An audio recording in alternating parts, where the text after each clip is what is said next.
Welcome to RN biology. SMFWB counselling related আরো একটি ভিডিওতে তোমাদের স্বাগত।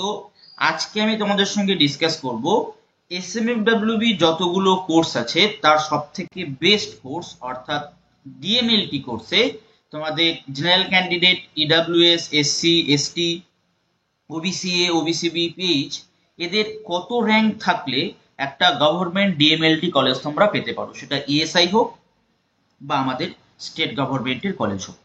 ঠিক আছে, এবং তার আগে আমি তোমাদেরকে বলবো তোমাদের যে আজকের 4 তারিখ, 6 তারিখ থেকে তোমাদের কাউন্সেলিং। অনেকেই হয়তো ভাবছো 5 তারিখে আমি কাউন্সিলিং রেজিস্ট্রেশনটা করাবো। তোমরা প্রত্যেকেই জানো মাঝখানে কিন্তু একদিন সার্ভারের প্রবলেমের জন্য খুব সমস্যা হয়েছিল, তাই আজকে তোমরা কাউন্সেলিংটা করিয়ে নাও। যারা কাউন্সেলিং এর রেজিস্ট্রেশন, যারা কাউন্সেলিং এ যেতে চাইছো তারা কিন্তু রেজিস্ট্রেশনটা আজকেই করিয়ে নাও। তোমরা কি করে রেজিস্ট্রেশন করবে?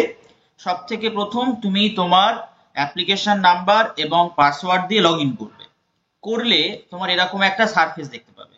তো সেখানে তুমি তোমার র্যাঙ্ক কার্ড ডাউনলোড করতে পারবে, অ্যাডমিট কার্ড ডাউনলোড করতে পারবে, অ্যাপ্লিকেশন ফর্ম ডাউনলোড করতে পারবে, এবং নিচে দেখো একটা লেখা আছে রেজিস্ট্রেশন ফর অ্যাডমিশন কাউন্সেলিং। এই পার্টিকুলার জায়গাটায় ক্লিক করলে তোমরা এরকম একটা সারফেস দেখতে পাবে, প্রসিড ফর পেমেন্ট। এখানে ক্লিক করলে তোমার পেমেন্টের অপশন আসবে, সেটা তোমার credit card, debit card, UPI যে কোনো কিছু তুমি ব্যবহার করতে পারো, ইন্টারনেট ব্যাংকিংও ব্যবহার করতে পারো। প্রসিড ফর পেমেন্ট করে দেওয়ার পর তোমার সামনে ঠিক এরকম একটা রিসিপ্ট চলে আসবে। এই রিসিপ্টটা কিন্তু মাস্ট তোমাদেরকে নিয়ে যেতে হবে যারা কাউন্সিলিং এ যাবে। অফলাইন যে কাউন্সিলিং হবে 6 তারিখ থেকে, কোথায় কাউন্সিলিংটা হবে? স্টেট মেডিকেল ফ্যাকাল্টির যে অফিস আছে সেখানে কাউন্সিলিংটি হবে। তো এবারে চলো আমরা দেখে নিই যে গভর্নমেন্ট ডিএমএলটি পেতে গেলে প্রত্যেকটা ক্যাটাগরিতে কত র্যাঙ্ক পর্যন্ত থাকলে গভর্নমেন্ট ডিএমএলটি হতে পারে।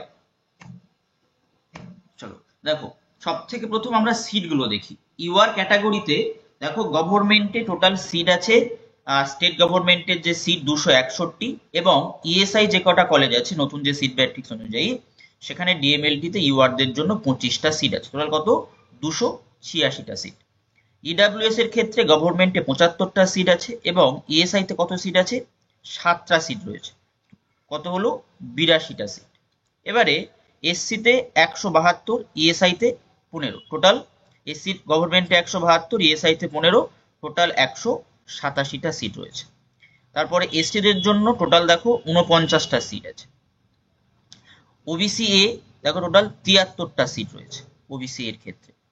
ওবিসি বির ক্ষেত্রে 70টা সিট আছে, এবং পিএইচ ক্যান্ডিডেটদের জন্য 34টা সিট আছে। টোটাল ডিএমএলটি সিটের সংখ্যা কিন্তু 714। টোটাল ডিএমএলটি সিটের সংখ্যা 714। তার ব্রেকেজ কিন্তু এরকম গভর্নমেন্ট যদি আমরা সিটটা দেখি। আর ইএসআই তো এখানে দেখতেই পাচ্ছ 32, 47, 54, 60, 65, 67টার মতো সিট আমরা দেখতে পাচ্ছি। তো এবারে দেখো, যদি আমি পিএইচ ক্যান্ডিডেট থেকে শুরু করতে, পিএইচ ক্যান্ডিডেটের সংখ্যাই কিন্তু 30 জন। যে সিট ম্যাট্রিক্সের পরে যে রেজাল্ট প্রকাশিত হয়েছিল মেরিট লিস্ট, সেখানে শুধুমাত্র পিএইচ ক্যান্ডিডেটের সংখ্যা মাত্র 30 জন। তাহলে যতজন পিএইচ ক্যান্ডিডেট আছে সবাই কিন্তু ডিএমএলটি পেয়ে যাবে। যতজন ক্যান্ডিডেট আছে, তবুও 4টে সিট ব্ল্যাঙ্ক পড়ে থাকে।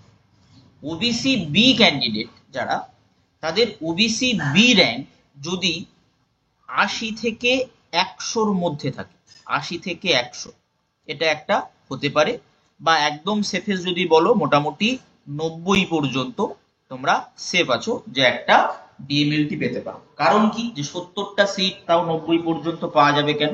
অনেকে ডিএমএলটির আগে ডিওটিটি বা ফিজিওথেরাপি কিন্তু প্রেফার করে। অনেক ক্যান্ডিডেট আছে যারা প্রেফার করে, যারা নিটের পার্শিয়াল ড্রপ দিতে চায় তারা কিন্তু ডিএমএলটিটা প্রেফার করে না, কারণ ডিএমএলটিতে ডিউটি থাকে, একটু প্রেশার থাকে, এই কারণে কিন্তু একটু বেশি যায় ডিএমএলটি র্যাঙ্কটা। ওবিসি এর দেখো 73টা সিট রয়েছে। তো সেখানে তোমরা ধরে নিতে পারো এখানেও কিন্তু প্রায় তোমরা 85 থেকে 95 পর্যন্ত, যদি তোমার ওবিসি র্যাঙ্ক 95 পর্যন্ত থাকে, তুমি একটা ডিএমএলটি সিট পেতে পারো। তারপরে এসটি ক্যান্ডিডেট কিন্তু টোটাল সংখ্যা 98 জন। এসটি ক্যান্ডিডেটের সংখ্যা 98 জন, এবং সেখানে সিট সংখ্যা দেখো 49 আছে, অর্থাৎ পুরোপুরি একদম ডবল হয়ে আছে। তো এসটি র্যাঙ্ক যাদের 60 থেকে 70-এর মধ্যে আছে এসটি র্যাঙ্ক, তারা কিন্তু একটা ডিএমএলটি গভর্নমেন্ট কলেজ পাবে। এসসিতে প্রায় 1580-81 জন পর্যন্ত ক্যান্ডিডেট রয়েছে এবং এসটি সিট দেখো 187টা আছে।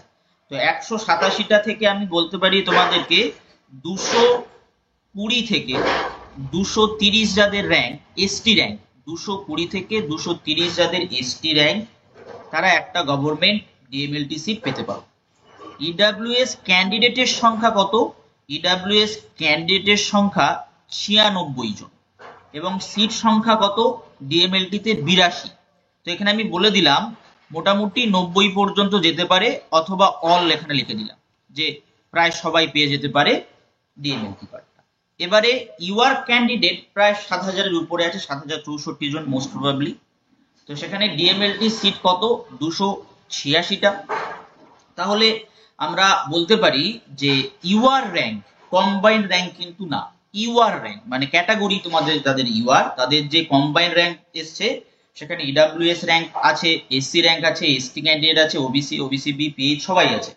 শুধুমাত্র এক্সক্লুসিভ ইউআর র্যাঙ্ক যাদের 300 থেকে 315 পর্যন্ত, তারা একটা গভর্নমেন্ট ডিএমএলটি আশা করতেই পারে।